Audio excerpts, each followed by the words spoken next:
Let's talk about our topic today. So, ngayon pong March na ito, we are talking about turning faith into action. Ang pag sinabi po nating faith, sabi po ng Bible, ay now faith is being sure of what we hope for and certain of things that we do not see. Ang pananampalataya ay paniniwala na mangyayari ang mga bagay na ating inaasahan at paninindigan sa mga bagay na hindi natin nakikita. So, how's your faith? Tanungin mo ang iyong katabi, how's your faith? Kamusta na ang iyong pananampalataya? Does your faith work? May pananampalataya, pero kamusta naman? Ito bang pananampalataya mo? Nag-work ba ito? O basta sinasabi mong ikaw ay nananampalataya, pero hindi naman nag-work. So iba po, mga kapatid, yung paniniwala at saka iba yung pananampalataya. So magkaiba po yung paniniwala at saka po yung pananampalataya. Meron pong isang kilalang Tyrone Walker. Yan, ang pangalan niyo po si Charles Blondin. Mga 1890, siguro yan na itong mga panahon ngayon. Siya po ay kilalang mahusay na tumutulay sa lubid during his time. Gusto niya uling mag-create ng pangalan. Siyempre, alam niyo yung mga taong ganyan gusto lagi sumikat. So, ang ginawa niya ay kumuha po siya ng lubid. Itinali niya sa dalawang posteng magkabila ng Niagara Falls. At siya po ay naglakad sa string na hindi po siya nahuhulog. At dahil doon, na-attract ang mga turista dun sa Niagara Falls, ay palakpakan nang siya po yung makatawid dun na hindi nahuhulog. At nakilala niya si Charles Blondin, isang magaling na mag-balance. Ngayon, sabi niya, naniniwala ba kayo na ako ay makakatawid doon, na naglalakad, na hindi mahuhulog? Sabi ng mga tao, yes, naniniwala kami dahil magaling ka. Nakatawid po siya, hindi nahulog. Palakpakan po mga tao, ang galing. Ngayon, kumuha siya ng bisikleta. Naniniwala ba kayo na pamula dito, makakatawid ako doon nang hindi ako nahuhulog? Sabi po ng mga tao, yes, naniniwala ako kami dahil ikaw ay magaling. Pipictura pa sila habang siya po ay nagbibisikleta. Hindi nga po nahulog. Ngayon po ay, naniniwala ba kayo, makakatawid ako ulit doon? Walang kapit, ha? Walang kapit sa Manabela. Basta magbibisikleta ako, makakatawid ako doon sa kabila. Sabi, yes, naniniwala kami dahil ikaw ay magaling. Naku po, nagbisikleta po, pamula po doon sa kabila, nakatawid po doon ulit sa kabila, walang kapit, palakpakan po ang mga tao. Ang galing, ang husay. Ngayon, sabi niya po doon sa mga tao, ngayon naman, sino dito sa mga naniniwala ang sasakay sa aking likod? At kami ay magbibisikleta ng walang kapit. Tatawid kami doon sa kabila. Yung mga tao ng takot, nag-alisan ng mga tao. No? So alam niyo po, mga kapatid, kapag ka po sinabi nating paniniwala, ay iba ho yan sa pananampalataya. Kasi ang mga tao naman, ay meron na silang instinct na may Diyos, diba? Kasi bawat sa tao, isinilang, naniniwala na may Diyos, may Diyos talagang lumikha. Pero iba yung naniniwala, at iba po yung nananampalataya. Kapag sinabi nating pananampalataya, ito po ay nababahagi sa sa tatlong bahagi. Una, ang pananampalataya, naniniwala ka. Pero hindi ka mo naniniwala. Dapat ay ipinapahayag mo ito. Ikino-confess mo siya. Halimbawa, naniniwala kang makakatapos ka ng pag-aaral. Sinasabi mo na gagraduate ka. Di ba? Yung sure ka sa puso mong makakatapos ka ng sinasabi mo, Mami, ako ay makakagraduate. Di ba kino-confess mo siyang ganun? Ako ay magiging doktor. Ba? Kino-confess mo, ako ay magiging engineer, ako ay magiging architect. So, hindi ka lang naniniwala na makakatapos ka. Inuumpisal mo pa. At, yung pangatlo ito, ano yung muna? Pinaniniwalaan mo, ang iyong pananampalataya ay naniniwala. Ipinapahayag mo ang iyong pananampalataya at ginagawa mo. Ginagawa. Anong ginagawa mo? Nag-aaral kang mabuti. Kung mapasok ka, hindi ka nagbubulakboy. Yan ang faith. Yan ang combination ng faith. magkakasama po yung tatlong yun. Kapag sinabing pananampalataya, hindi ka nung naniniwala. Kinukonfess mo yung pinaniniwalaan at hinahakbangan mo kung ano yung pinaniniwalaan. That is faith. Pero naniniwala ka lang, pero hindi mo nga masabi. Di ba? Sana, siguro, ay walang faith yun. No? Tapos hindi pa humahakbang. Hindi, kung para sa akin, talagang para sa akin yan. Eh, hindi gano'n, kapatid. Di ba? Kailangan mag-step ka para mapasa iyo ang isang bagay na dinidesire mo kay Lord. Okay? So, now, let's talk about faith that works. Ang pamagat ng aking pong i-share ngayong araw na ito ay pinamagatan po natin faith that works. So, marami po tayong mga iba't ibang mukha na pwedeng pag-aralan about faith that works. Basahin po natin isang kwento sa Bible.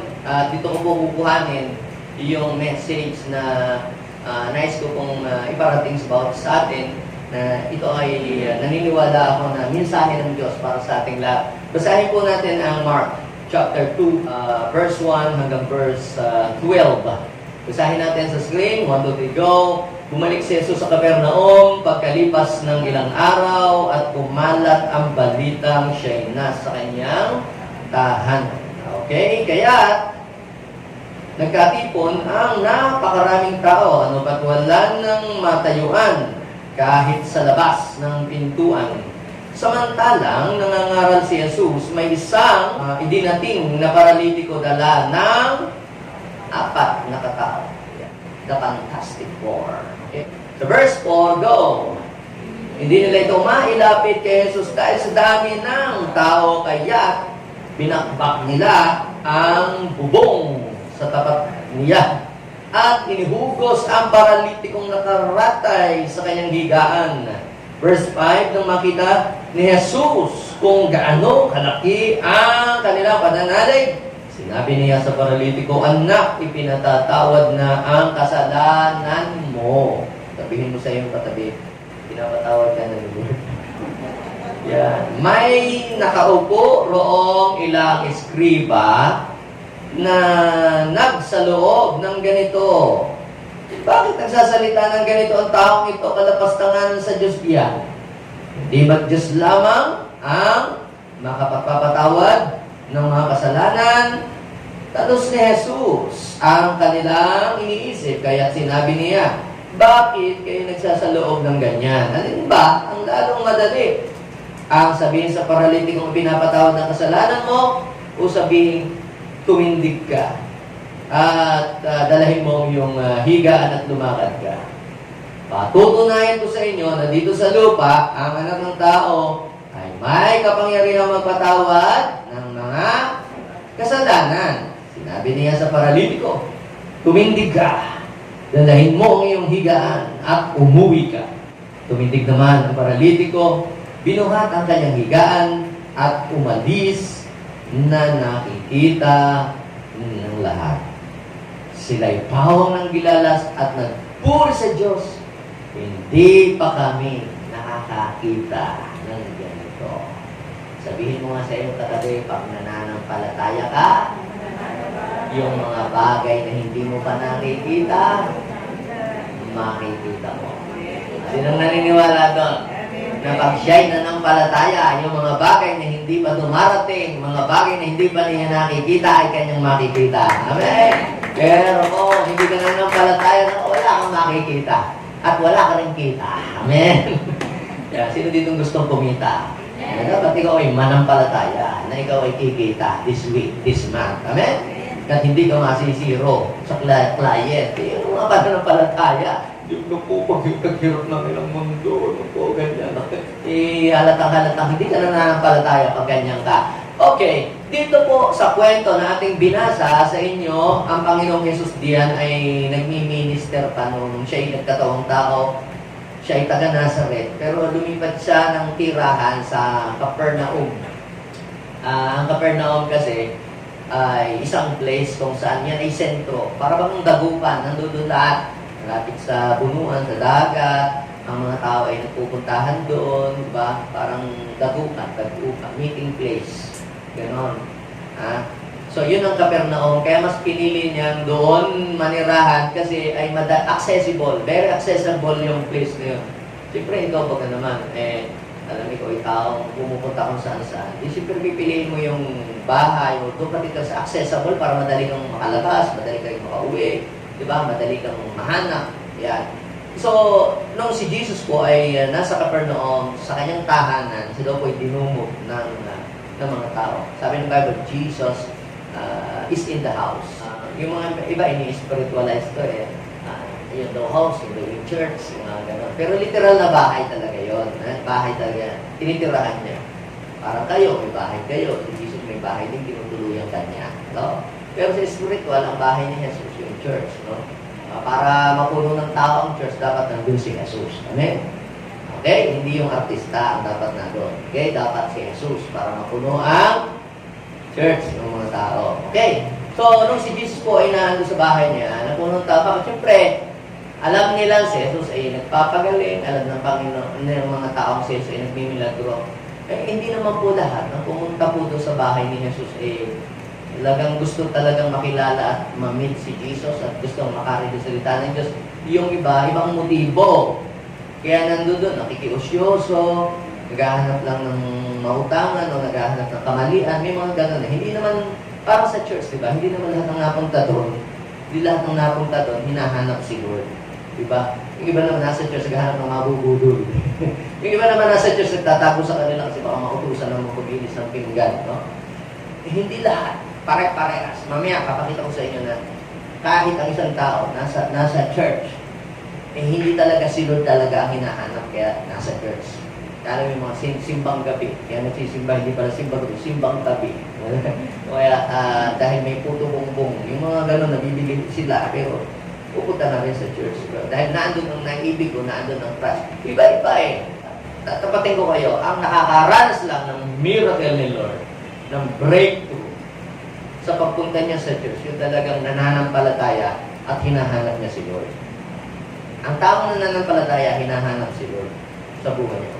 O kayo pumunta dito? Ano ang nagtulak sa inyo? Ba't kayo nang pumunta dito? Sabi ng Bible, seek ye first the kingdom of God and His righteousness, and all these things shall be added unto you. Kung hindi ka nananampalataya, hindi mo unahin si Lord. Tika muna ngayon pag linggo, maraming kliyente ngayon, mga tao, walang trabaho, kaya magandang punta sa bahay. At saka magandang magbukas ng tindahan sa palengke ngayon kasi maraming mamimili, di ba? Sayang din ang kita. Pero kung nananampalataya ka doon sa Matthew 6:33, that seek ye first the kingdom of God and His righteousness, and all these things shall be added unto you, uunahin mo si Lord Pero kung hindi ka nananampalataya, hindi ka mo maintindihan naman ako siguro ni Lord. Unahin ko muna ang pagtitinda. Kaya ikaw ang humahabol doon sa blessing. Ang hinahabol mo blessing, hindi yung blesser. O, sino ang gusto mong habulin? Yung blessing o yung blesser? O, pag hinahabol mo ang blessing, palayo ng palayo sa iyong blessing, palayo ng palayo ka kay Lord. Pero pag hinabol mo si Lord, pinurso mo si Lord, yung blessing ang kusang hahabol sa iyo. Naniniwala kayo? Huwag kang mag-alala kung hindi ka nakapagbukas ng tindahan ngayon. Hindi yung bibili sa iba. Iintayin ka ng magbukas ng tindahan at sa iyo. Amen? Papupuntahin ni Lord. Yun ang principle ni Lord. Okay? Ang principle ng tao, naiintindihan na ako ni Lord, tsaka marami pa namang time na mag-worship, hindi lang naman yan ang araw. Sabi mo, paano kung kunin ka na ni Lord bukas? Diba? Di naman natin masasabi dahil siya pa rin ang may hawak ng buhay. Kaya sabi ng Panginoon, iunahin siya. Dahil hindi mo naman alam kung may bukas pa Now, dito sa kwento na binasa ko po sa inyo, this is a real story. Ibig sabihin, talagang totoong kwento, hindi siya parabola o hindi gawa-galawa lang na istorya. Tunay na nangyari. Na may isa daw pong lalaki na biglang idinating doon, nadala ng 4 na lalaki, siguro stretcher. Ditong taong ito, to make long story short, nakaranas ng miracle. Now, pag binasa niyo po ang kwentong ito, ay kwento nga lang talaga siya.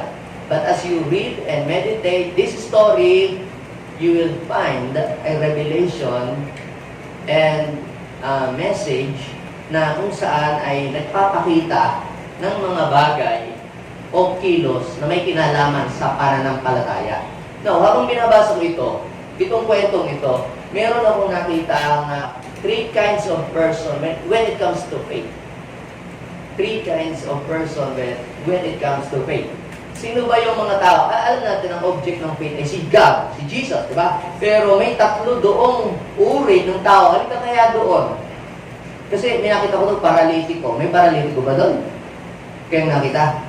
At may nakita din ako doon mga pariseo. At may nakita din ako fantastic four. Puro piano. Una na tao na nakita ko na yung response when it comes to faith, yung mga tao patay ang pananampalataya. Yung mga yan, mga paralitiko. How's your faith? It is functional or dead faith. So, pag sinabi natin patay ang pananampalataya, ay hindi na nagpapunction. Pangalawa na nakita ko ay ang mga taong pumapatay ng pananampalataya. Yung iba, patay ang pananampalataya. Yun namang isa ay pumapatay ng pananampalataya. Ano ba yung mga pumapatay ng pananampalataya? Ay hindi yung lagi nilang nega. May gusto kang gawin ay laging kontra. Yan. Kumusta ka na? How's your faith? O yung number 1 ka, o yung number 2, o ano yung number 3? Yung mga tunay na pananampalataya. Sino yun? Mga yun. Yung 4. O, alin ikaw diyan sa tatlong yan? Sa harap ni Jesus. Alin ikaw sa harap ni Jesus, sa tatlong tao na nabanggit ko? Ikaw ba yung paralitiko na patay ang pananampalataya? Ikaw ba yung pumapatay ng pananampalataya na nakaka-discourage ka? O ikaw yung tunay na nananampalataya? Bago tayo mag-dive in dyan sa story na yan, let me share to you yung mga story sa Bible. Kaya ako po nasabi, kapag tayo ay walang pananampalataya, actually, si Lord, hindi siya maganda ang ano sa atin, kay Timplada. Actually, naiintindihan naman yung Lord, may walang pananampalataya. Actually, hindi natutuwa sa iyo si Lord kapag wala kang faith. Sabi nga, it is impossible to please God without faith. Sabi ng Hebrew 11, verse 6. Ang mga lumalapit sa Panginoon dapat nananampalataya. Naniniwala ka na si Lord kaya niyang gawin ang mga isang imposibleng bagay o ang mga mahihirap na bagay. Paniwalaan mo dapat iyon. So sabi, hindi natutuwa ang Panginoon sa mga taong hindi nanampalataya. So, bibigyan ko kayo ng mga verse muna para patunayan ko sa inyo na ang Panginoon hindi natutuwa sa mga taong hindi nananampalataya. Naalala niyo po ba? Ito yung mga taong mga patay. Ang mga patay ang pananampalataya. Yung bang ginawa mo na ang lahat para umokay siya. Ginawa mo na ang lahat ng mabubuting bagay. In-encourage mo na, tinuruan mo na, tinulungan mo na. And yet, nothing happened. May mga tao ba kayo na binigyan mo na ng pampuhunan, yung pampuhunan, ipinangsugal. Tinulungan mo na ng pag-aaral, inisponsoran mo, hindi nag-aral, nagbulakbul. Yung pag hindi nag-work, dinala mo na sa training, sa seminar para mag-improve siya, pero ganun pa rin. Dinala mo na sa camp, dinala mo na sa kung ano, pero ganun pa rin. Walang nangyaring mabuti, walang kahit na ano. Kayo po pinagtanim ng halaman, diniligan na ninyo, binilihan nyo ng pataba, ano pa, nilagyan ng fertilizer, nilagyan ng mga gamot, inisprayan ng mga kung ano-ano, pero hindi nagbunga. Ang tawag ninyo doon sa ganong halaman? In other words, walang silbi ang halaman na yun. Dahil ginawa mo na lahat. Now, si Jesus for 3 years, yung mga alagad niya, pinakain, yung mga alagad niya, tinulungan niya, in-encourage, tinuruan, maraming mga bagay. And yet, nung bumagyo, takot pa rin. Nung walang dalang tinapay, nag-alala pa rin. Di ba? Hanggang ngayon ba? Kita niyo ba ang nangyari doon sa 5,000 na tinapay at saka doon sa 4,000 tao? Di ba? Hanggang ngayon ba? Wala pa rin kayong faith. Ang dami ko nang naitulong teaching sa inyo. At ito bang isa pa? Tinuruan na ni Jesus kung paano magpalayas ng demonyo. Yung mga alagad niya ay nung mayroong possess na pumunta doon, hindi pa rin nila mapalayas. Attend ka na ng Advanced School of Deliverance, lahat na ng deliverance session. Then, nung may na-possess, tinawag mo pa rin si Bishop. Anong nangyari? kapatid mo. Sabi ng Mark chapter 9 verse 19. Basahin nyo. Sinabi ni Jesus sa kanila, lahing walang pananampalataya. Masaya ba si Jesus kung sinasabi niya yan? Tingnan. Lahing walang pananampalataya hanggang kailan ako dapat manatiling kasama ninyo hanggang kailan ko kayo pagtitiisan. Grabe, ano? Mahirap kung may kasama kang gano'n, ano? Tinulungan mo na lahat, binigyan mo ng pampuhunan, di ba? Sinamahan mo na magpa-enroll, and yet, ayaw pa rin pumasok. Ano bang gagawin ko sa iyo? Ginawa ko na ang lahat. Tulungan mo naman ang sarili mo. Di ba? Patay ang pananampalataya. Paralyzed. Hindi mo siya patabi, hindi ka naman siguro paralyzed. Okay? Isa pa. Hindi natutuwa ang Panginoon, ha? Pagpatay ang pananampalataya. Kita nyo na. Ha? Pangalawa, usapan naman natin yung mga pumapatay ng pananampalataya. Iba namang klase ito. Ibang klase ito. Si Jesus po, lagi po yung pumupunta sa temple at nagpe-perform ng miracle to convince people that He is the Christ. Para yung mga tao ay maniwala sa gospel na kanyang ipinipreach, na yung gospel na yon ay mula sa langit, na silang lahat ay gusto ng Ama na panumbalikin sa relasyon sa Diyos. Pero may mga tao na feeling righteous than daw. Feeling nila righteous sila. Yan, nasa kanila katotohanan. Nakikita nila ang mga miracles na ginagawa ng Panginoon eye to eye.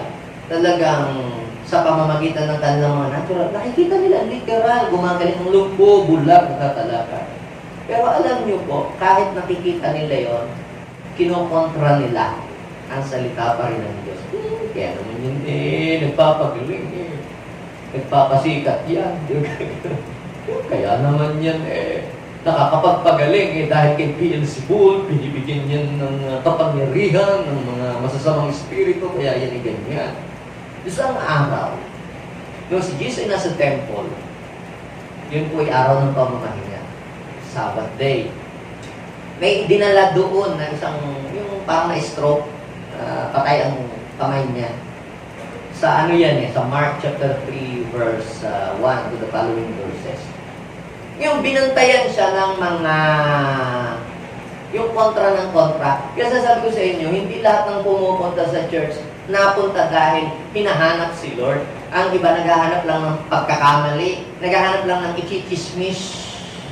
Sabihin mo kasi ako, hindi ko naman siguro gano'n, ano? O parang ikaw yung pinapatamaan ni Pastor. Hindi, joke lang. Hindi nga naman talaga. Nasa Bible, ang pinakikita ko sa inyo, realidad, hindi yung katang isip lang, na ang pumupunta sa church, hindi lahat hinahanap ay si Lord. Ang iba naghahanap lang ng pagkakamali o maitipintas para lang may makapagkontra. Kita niyo yung sabi doon sa kwento doon. Binantayan niya si Jesus kung magpapagaling sa araw pa may mahinga para may maibintang, may makasuhan siya, ma-accuse siya. Ano ang sabi ng Panginoon sa Mark chapter 3, verse 5? Habang tinitingnan ni Jesus ang mga taong nasa paligid niya, yun yung mga kontra ng kontra ng kontra sa ginagawa niya. Galit at lungkot. Dito yung Panginoon pala nagagalit sa taong walang pananampalataya o kumukontra sa pananampalataya. Yung mga yan, walang pananampalataya, kaya laging nega. Kontra lang ng kontra. Sabi, galit at lungkot ang nabadhay. Ibig sabihin, nakita yung nabadhay. Nakita sa kanyang mukha dahil sa katikasan ng kanilang ulo. Kasi ang dami niya nang itinuro, dami niya nang ipinakita, pero still negative pa rin ang dating sa mga taong yan. Pumaling siya sa lalaki at sinabing, iunat ang iyong kamay at iniunat ng mga lalaki ang kanyang kamay at gumaling. So, kahit nakikita nila na may magandang nangyayari, pero negatibo pa rin ang kanilang pagtingin doon sa magandang nangyayari. Naalala mo yung nagbago ka na, dati tamad ka sa bahay. Tapos nagbago ka na, dati hindi ka naglilinis. Ikaw, tamad ka! Sabi mo, ikaw, nakangoror! Ngayon, binago mo na ang buhay mo, no? Binago mo na. Nagsipag ka na, nagwalis ka na nagwalis, kung ano nagluto. Simula lang yan, babalik ulit sa dati. Yung mga ganun, nagbago ka na nga, tapos sasabihin pa rin ganun. May mga tao sadyang ganun. Yun, yung mga taong pumapatay ng pananampalataya. Ano mangyari? Babalik ka na lang uli sa iyong default kasi ginawa mo na ang lahat, ginawa mong best mo, nagpakatinuba na, and yet hindi nakita yung iyong maganda. Hindi nakita yung pagbabago na ginagawa mo. Naghahanap pa rin talaga ng mali. May mga taong talagang gayon. Mali lang talaga ang hinahanap. Kaya kung kayo po'y pumunta dito, naghahanap kayo ng mali, puro mali ang makikita ninyo. Pero kung nagpunta dito ay hindi doon ang hinahanap yung katotohanan, ay makikita ninyo. Kung ano ang hinahanap nyo, yun ang makikita ninyo. So maghanap kayo dito ng bahay ng gagamba at makakakita, dami, puro bahay ng gagamba makikita nyo rito. Pero maghanap kayo dito ng mabuting bagay at puro mabubuting bagay ang makikita ninyo. Ibig sabihin, kung anong hinahanap mo, yun ang makikita mo. Halimbawa, sa isang tao, hanapin mo sa kanya ang puro pangit. Halimbawa, Brother Om, Rizal Sheila, ang aking misyon, hanapin ang lahat ng pangit, masasama, at hindi maganda. Siguro, puro hindi magaganda ang nakikita ko sa kanya. Ngayon, ito naman ang aking misyon. Hanapin ang lahat ng magaganda sa kanya. Puro magaganda ang makikita ko sa kanya. At hindi ko makikita yung mga pangit. Nakuha po ninyo.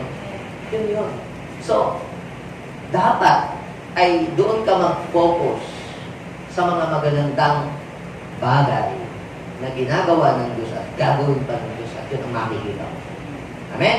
Ano ang gusto mong makikita? Mga dakila at magagandang bagay o mga pangit na bagay?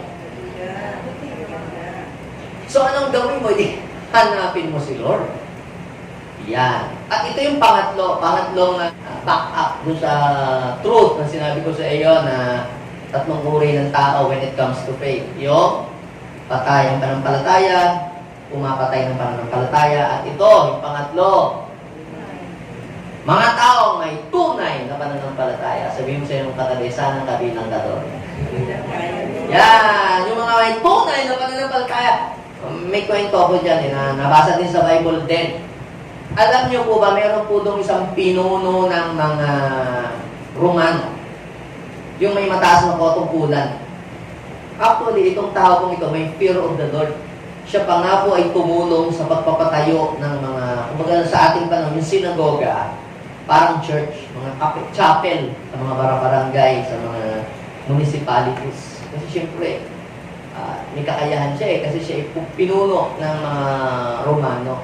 Ngayon, ang kanya pong isang aliping o tauhan o bataan, hindi ko alam kung katulong sa bahay yun, na siguro yun ang katiwala niya, ay nagkasakit, nilagnat. High fever, siguro 40, 42 ang lagnat, gano'n katindi. Ngayon, syempre, that time, wala naman talagang doktor na magtitingin. Wala pa namang bilya-pornor noong araw. Ngayon, syempre, nabalitaan nila na si Jesus ay may kapangyarihan na makapagpagaling ng may sakit. So, ano ginawa niya? Nag-utos siya ng isang kanyang alalay na para sabihin kay Jesus na pumunta sa kanila para gamutin yung kanyang alipin na isa na may sakit. Then, right after that, parang siguro na napag-realize na, muna, Lord yun, si Jesus yun, Master yun, busy yun. Tingnan mo na, pumunta siya. At sinalubong niya sa daan. At sabi niya, Lord! Yun, tinawag niya yung Jesus as Lord si Jesus. Samantalang high-ranking official siya. Pero pagdating kay Jesus, nagpasubmit siya. Makita mo yung humility doon. You know? Hindi na po kayo dapat pumunta pa sa amin. Speak the word. Just say the word. Magsalita lamang po kayo. At gagaling na yung aking alipin na may sakit sa bahay. Just say the word. At panghahawakan ko yung word ninyong yun kahit hindi na kayo pumunta. Grabe. Sabi pa niya, nagbigay pa siya ng illustration. Ako po, high-ranking official. At may mas mataas sa akin. Pag sinabi ng mataas sa akin na pumunta ka doon, ginagawa ko. Pag sinabi naman ng mataas sa akin na pumunta ka din ginagawa ko po. Ako rin, meron akong nasasakupan sa ilalim ko. Pag sinabi ko sa kanya, gawin mo yun, ginagawa. Yung word lang, salita ko lang po, sumusunod. Kapag sinabi kong pumarito ka, pumupunta ko, sumusunod. Ganon din po yun. Magsalita lamang po kayo. ng salita ng patungkol sa kagalingan at tiyak susunod sa inyong sinabi ang kagalingan. Sabi ni Jesus, basahin niyo po yung part na yun. Matthew 8 verse 10, namangha. Sabihin natin, isigaw natin. Namamangha pala na ang Panginoon sa mga taong may tunay na nagagalit ang Panginoon sa mga taong patay ang pananampalataya at pumapatay ng pananampalataya. Naiinis si Lord dyan. Pero sa mga taong may tunay na pananampalataya, wow, sabi ng Panginoon, namangha si Jesus nang marinig ito at sinabi niya, sa mga taong sumusunod sa Kanya, tandaan ninyo, hindi pa ako nakakakita ng ganitong kalaking pananampalataya sa buong Israel. Marinig mo, sa bansang Israel, nag-demonstrate ka na, nagpakita ka na ng himala, tumuloy ka na sa alambre, ginawa mo na lahat ng mabuti. Tapos, wala pa rin response. Negatibo pa din ang kanilang isip. Kung hindi patay, pumapatay ng pananampalataya. Tanungin mo ang iyong katabi, anong klaseng pananampalataya ka ngayon? Patay na pananampalataya? O tagapatay ng pananampalataya? May pangarap ka? Nay, ako magdudoktor. Tumigil ka! Wala kang pera! Yan. Pumapatay. Hindi mo nangyayari yan. Magbibusiness ako, asawa. May magandang mag-tiktok ng yero, ng baka. Tumigil ka! Taghirap na yan. Bakit? Sino kakain ng baka ng yero? Gano'n.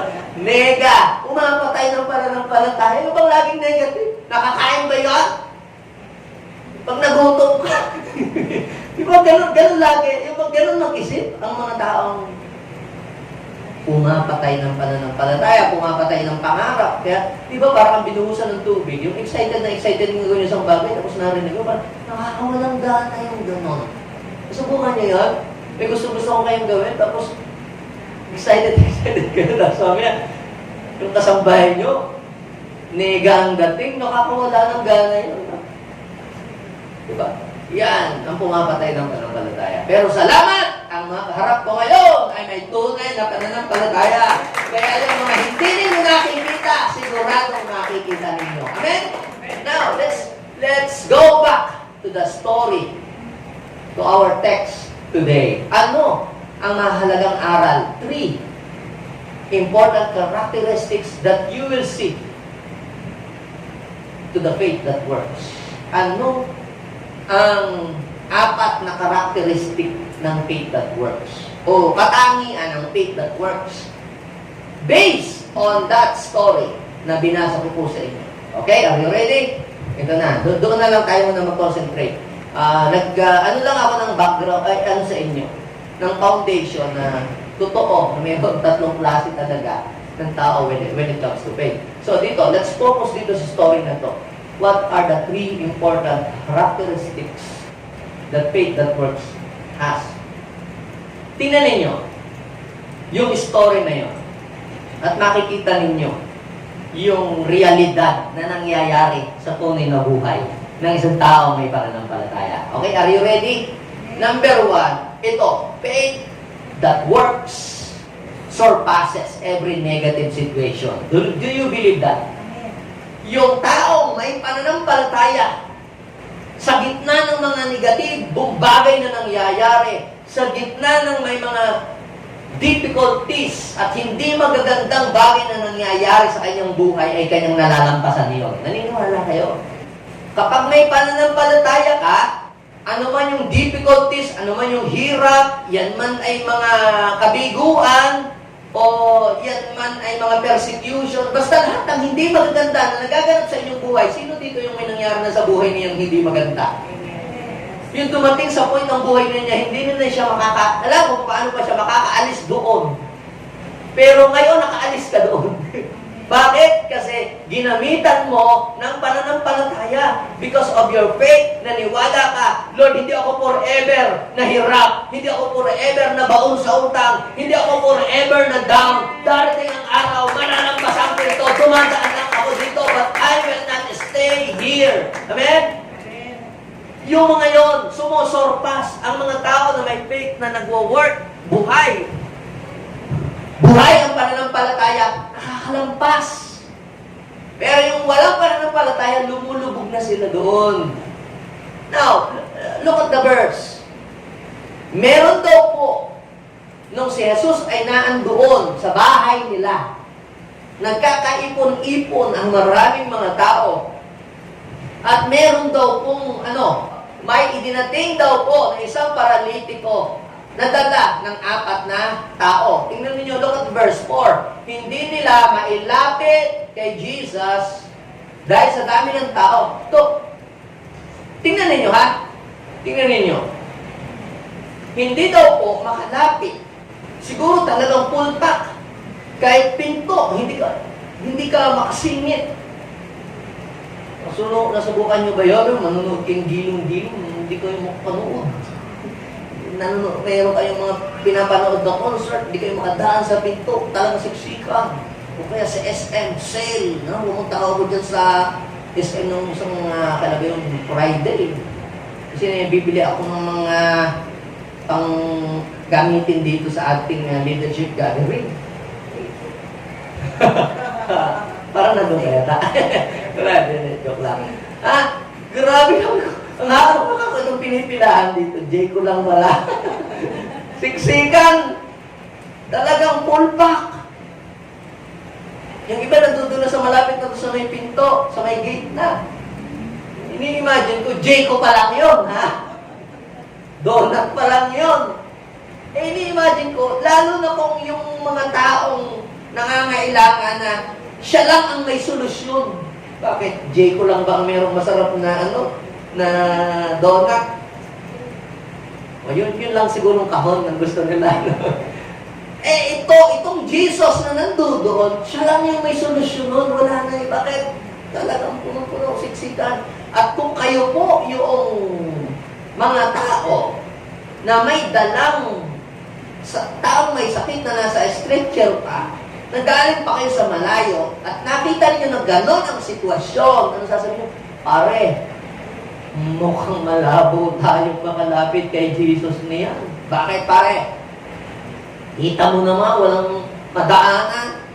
Ha? Walang... tayo makakasingit dyan, tapos may dala pa tayo. Magaling pa yung umuwi na tayo. Huwag na lang tayong tumuloy. Sa tingin nyo, yung kaya mga yun? Yung kaya ang kanilang response doon sa situation, sa negative situation na nakita. Naalala ko yung in-invite yung isang kapatid natin dito. Alam mo kasi, kaya kapay nangangarap na ipatayo na natin yung church natin doon sa kabilang place na nabili natin. Ang isang problema natin dito ay wala tayong parking. Wala tayong parking lot. Noong araw, wala namang mga sasakyan, kaya hindi pa natin problema. Wala pa sasakyan ng mga mate. Tingin, napansin ko talagang nadami ng mga sasakyan na binibless na sila ni Lord. Ngayon, meron pong na-invite yung isa nating kapatiran, may sasakyan. A-attend ng second service yata yun, first service. Siyempre, medyo late na kaunti. Nagpaikot-ikot na walang parking lot. Ano ang ginawa? Umuwi na. Umuwi na dahil walang makitang parking. Parking ka ng sakyan. Kapag ikaw ay nananampalataya, kaya mong lampasan yung mga negative situation na yun. So, ano nangyari? Akala ng iba pag nag-back out sila at nag-quit sila in the middle of difficulties, mas lalong mapapabuti at luluwag ang buhay. Halimbawa, kunyari, galing pa sila ng Alaminos. Lakad. Wala pang sasakyan noong panahon ni Jesus. Kunyari, ganun kalayo. Galing pa ng 100 Island. Dinala dito, buwat-buwat. Tapos pagdala dito, kunyari sa Astrodome, dinala, Tapos walang mapwesto, walang siksika, balik na lang ulit tayo para sa Alaminos. Buhatin na lang ulit natin itong may sakit. Iuwi na lang natin sa bahay. They are just one step to the solution of their problem. They are just one step sa kanilang miracle. Pero kung uuwi sila, alin ang mas madali? Alin ang mas madali? Ang dumiretso o ang bumalik? Palagay mo. Sa mga tao may pananampalataya, si sige pare, diretso na tayo. Total, nandito na din tayo. Malalampasan natin yan. Sabihin mo sa iyong katabi, dumiretso ka na lang.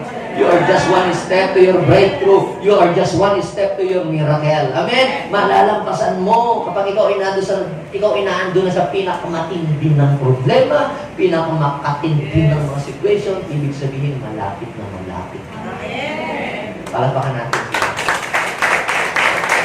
Bakit? Hindi pa problema yung naglakad. Naglakad sila ng malayo kung saan man sila na may buhat pa. Problema na nga yun. Pero mas matinding problema, nandun na sila. Wala sila. Siyempre, pagod pa yun. Siguro hindi pa nakakakain yun. Kaya may dalawang pagpipilian sila. Mag-back out o dumiretso. Kung kayo po ay tatanungin at nasa situation kayo na noong gayon, na hindi ba nai-invento tong kwento na ito? Ano kaya ang magiging response mo sa situation?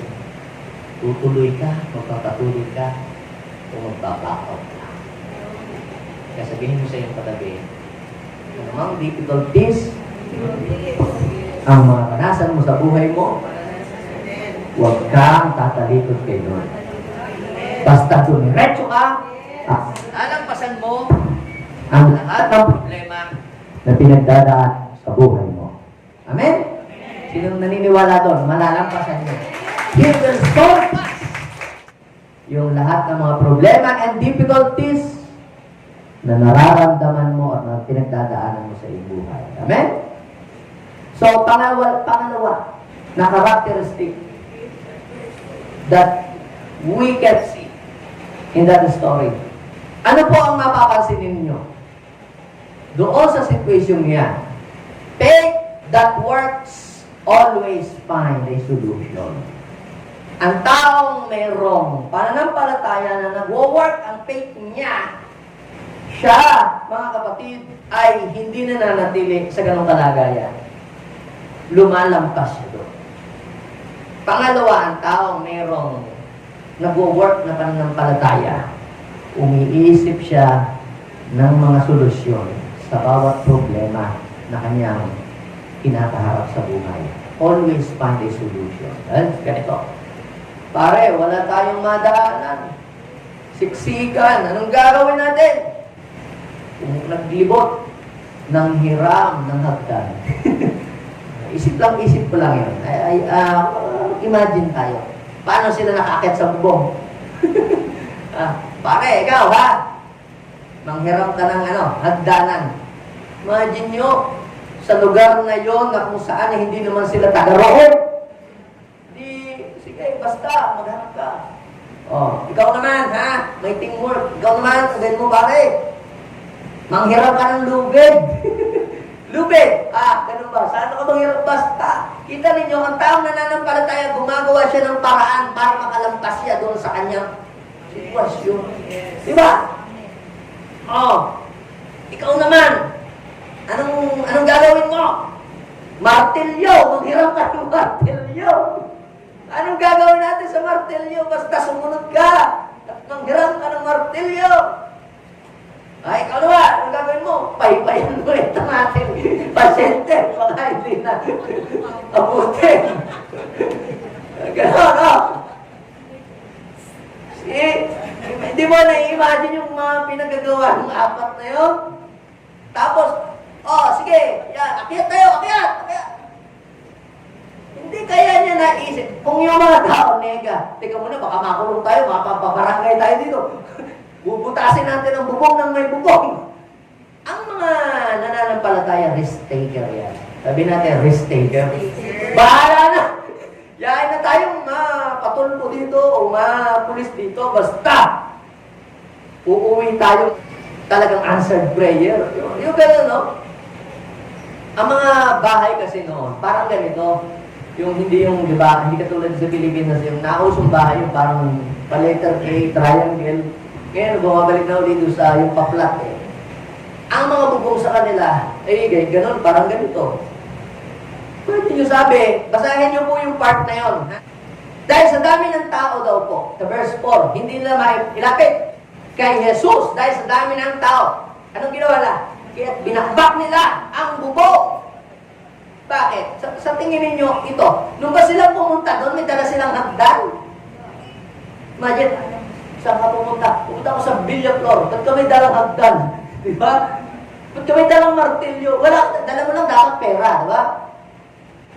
So, ibig sabihin, gumawa sila ng paraan para magkaroon ng hagdan, para makakayat. O, hindi lang naman yung hagdan eh. Ang kailangan din ng lubid para ano? Para ihugos yung pasyente. Sa tingin ninyo, yun lang ang kailangan. Hindi, kailangan ng martilyo. Paano natin mababaklas yung bubong? Imagine nyo po yun, mga kapatid. Anong pinopoint dito ng story ito? Faith that works always provide a solution. Hindi, wala kami pera, mapuputulan na kami ng ilaw. Hayaan mo na tayo maputulan. Ganon. Hindi ka ba iisip ng solusyon? Magkatrabaho, mag-o-online, o magsa-sideline, o kung ano mang gagawin. Ang nananampalataya, kapag may problema, hindi yung reklamo ng reklamo, o sisihan ng sisihan, nag-ahanap ng sisihan. Di ba, minsan gano'n, no? Kung may problema, mag-ahanap. Sinabi ko na sa iyo, bakit? Huwag na tayong tuloy at madaming tao. Yan ba rin nangyari? Napagod lang tayo. Ganun kaya sila? No. I believe, kapag mayroong problema, ang nakikita nila, mga kapatid, opportunity.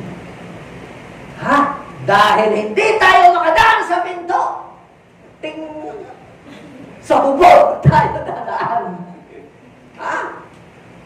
Basta ang mahalaga, makalapit tayo kay Jesus. Alam niyo po mga kapatid, yung mga taong nananampalataya sa Diyos, ginagawa nila ang lahat ng bagay, whatever it takes, makalapit lang sila kay Lord. Yes. May iba sa inyo, pinigilan, daming problema. Pero, kung nananampalataya ka, atin ka sa Diyos. Kung saan kung layo naman, wala akong pamasahe. Yung problema, atin ka sa Diyos. Wala kasi akong maisuot. Walang sapatos, walang tsinera. Di ba? Yun yung mga pagkaraniwang ating sinasabi sa nag-i-invite sa atin o response doon sa situation. Pero nananampalataya, wala akong maisuot. Ate, pwede ba pahiram mo ng maisuot? Di ba gano'n? Ha? Pwede bang manghiram ka? O pwede bang bumili ka? Or whatever?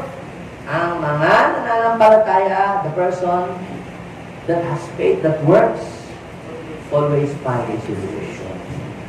Amen? Pag may kagipitan, pag may problema, ha? Yang mga yan, madaling makahanap ng solusyon. Ang hindi nananampalataya, pag may problema, naninisi. Sinisisi ang gobyerno, sinisisi ang ibang tao, di ba? At yung iba ay nagpapakamatay na lang, para yun na lang ang solusyon nila. Ang tawag doon, walang pananampalataya. Okay? So, may natutunan po ba tayo?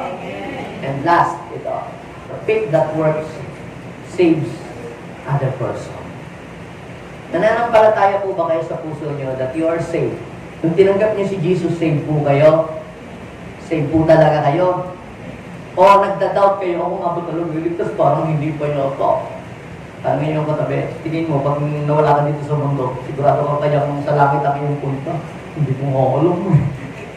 Tinanggap mo ba si Jesus as your Lord and personal Savior? Oo, nag-repent ka sa iyong mga kasalanan. Oo, pag nawala ka dito sa mundo, sigurado ka kayang sa langit ka pupunta. Hindi ko nga alam kung saan. Ha? Tinanggap mo si Lord, sabi mo. Nagsisi ka sa kasalanan, sabi mo. Oo. Pag nawala ka ba dito sa mundo, sigurado ka na ba sa langit pupunta? Hindi ko nga alam eh. Anong ibig sabihin nun? Nagdududa ka pa rin. Pero yung mga taong nananampalataya, saved na ako, nakakilala ako kay Lord, hindi po pwedeng ako lang. Dapat yung asawa ko, kaibigan ko, girlfriend ko, boyfriend ko, jowa ko, kung sino man, apo ko, dapat sila din madala ko kay Lord. Ako mabuhan ninyo. Itong apat na ito, siguro mga ito, basketball player. Napilayan yung isa, no? Imagine mo, ikaw, magkaibigan kayo, 5 kayo, di ba?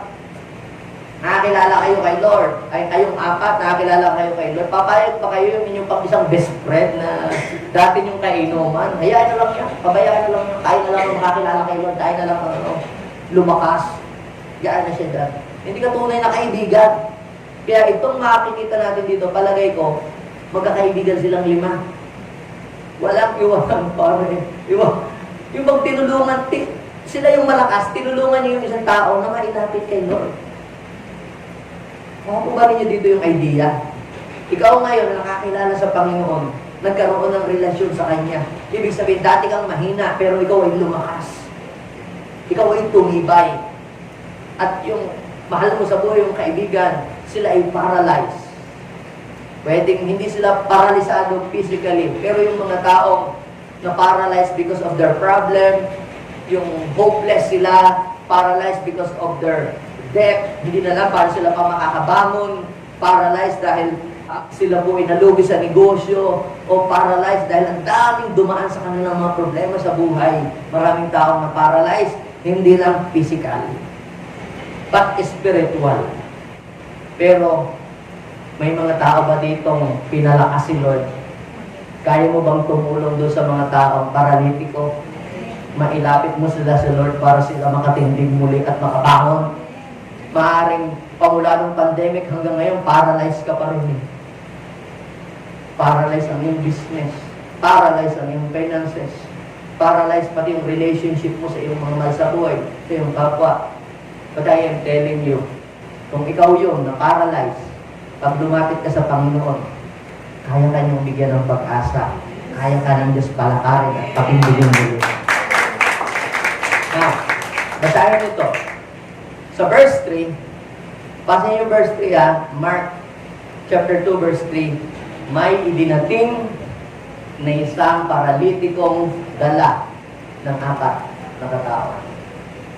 Kaya sabihin mo sa iyong katabi, maganda pala, pag pupunta tayo sa church, meron tayong dala. Ano ang dala? Tinatay pa. So, magdala kayo ng kaibigan. Yung aso namin, pastor, pwede ba yun? Yung tao na para maililigtas mo, ilalapit mo kay Lord. So, ano ang goal ng 4? Ang goal ng 4, para yung kanilang best friend, mailapit kay Jesus. Meron po ba kayong kaibigan o kakilala o man sa buhay na wala pa kay Jesus? Wala pang relationship kay Jesus? Iba naman yung kilala lang niya si Jesus. Iba yung may relationship kay Jesus. Okay, 3 kayo dito na magkakaibigan. Meron ba kayo kahit isa kahit isa? O anak, o kahit sino? May kilala ba kayo na hindi pa nakakalapit kay Jesus ni minsan? That is our mission, kapatid. Let's bring them into the presence of our Lord Jesus. Itong mga ito, kung saan pa sila galing, talagang they did their best para mailapit nila ang kanilang kaibigan kay Jesus. And you know what happened? Nung madala nila po kay Jesus, kita nyo, sabi ng verse 5, tingnan na nga natin yung verse 5. Nang makita ni Jesus kung gaano kalaki ang kanilang pananampalataya. Now, sino dito ang may faith? Yung paralitiko o yung 4? Yung 4, yung paralitiko naman wala naman yun hindi nga kumitibo Yung 4 dito ang may faith. Yung paralitiko, hindi siya ang may faith. Kaya nga, tinulungan ng Panginoon nung makita yung faith ng 4, grabe naman yung faith nitong 4 na ito.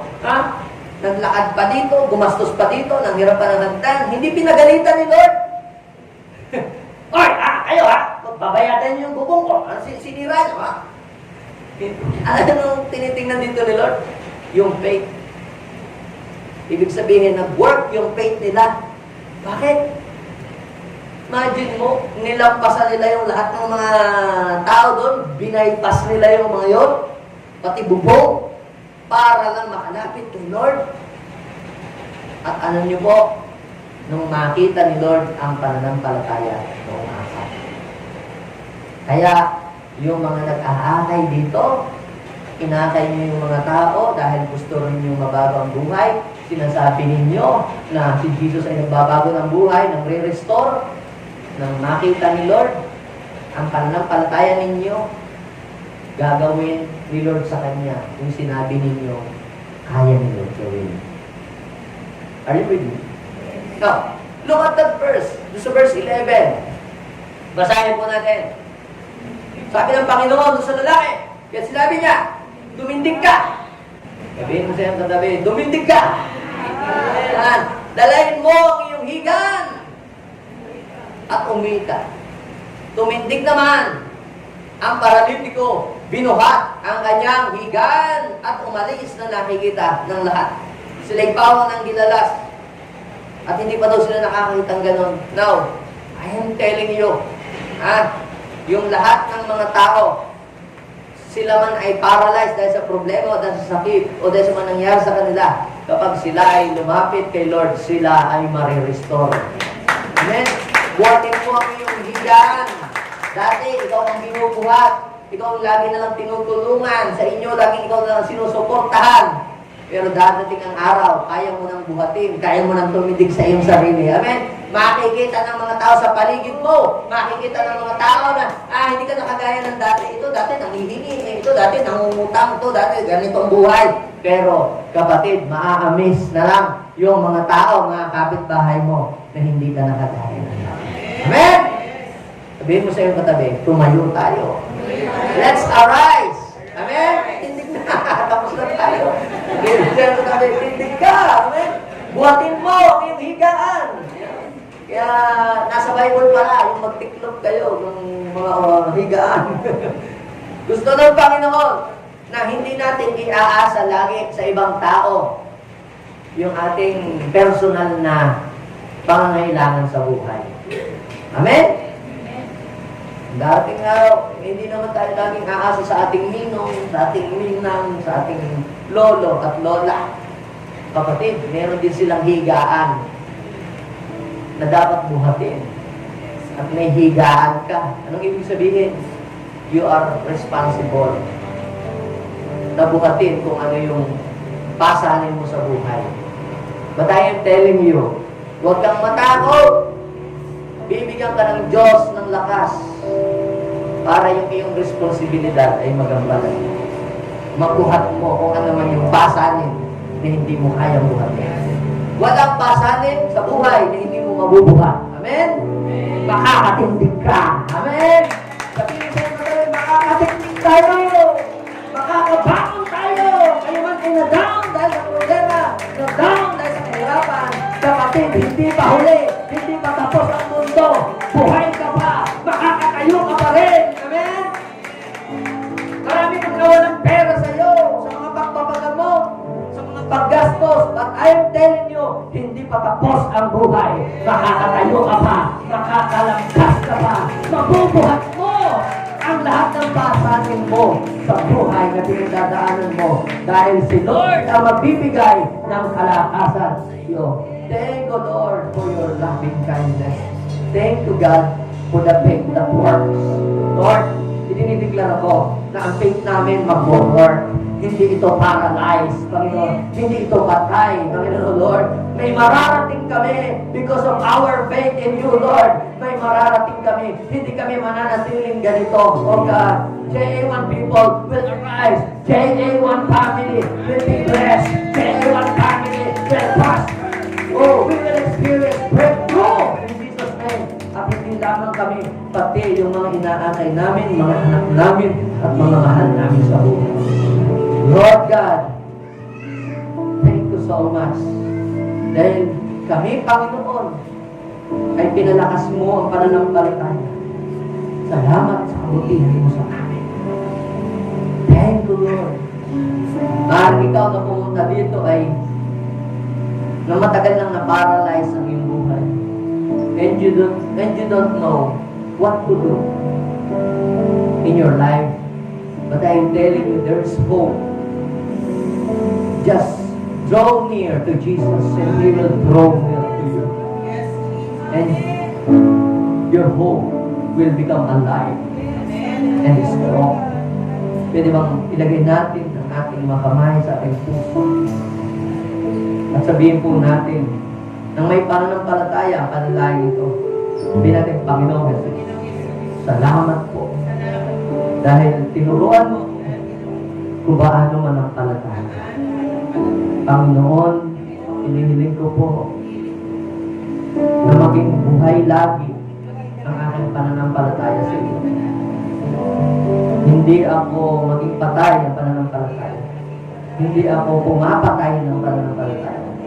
Kundi ang aking pananampalataya sa iyo ay tunay at totoo. Panginoong Jesus, inihiling ko po na malampasan ko ang lahat ng mga negatibong bagay na dumarating sa aking buhay. Tulungan niyo po ako na makaisip lagi ng solusyon sa bawat mga problema o kahirapan na na-encounter ko sa buhay. Panginoon, hinihiling ko din po, bigyan mo ako ng lakas ng loob na makapagdala ng mga taong hindi paligtas sa iyong banal na hangpan. Bigyan niyo po ako ng kakayahan na magawa ko po iyon. In Jesus' name. Amen and amen. Ako lang mag-pray, Lord, bless these people. Kaya mo po, Panginoon, na mga taong nakinig ng iyong salita, Panginoon, ay magkaroon hindi lamang buhay, kundi maganap sa kanila ang kanilang mga pinaniniwalaan.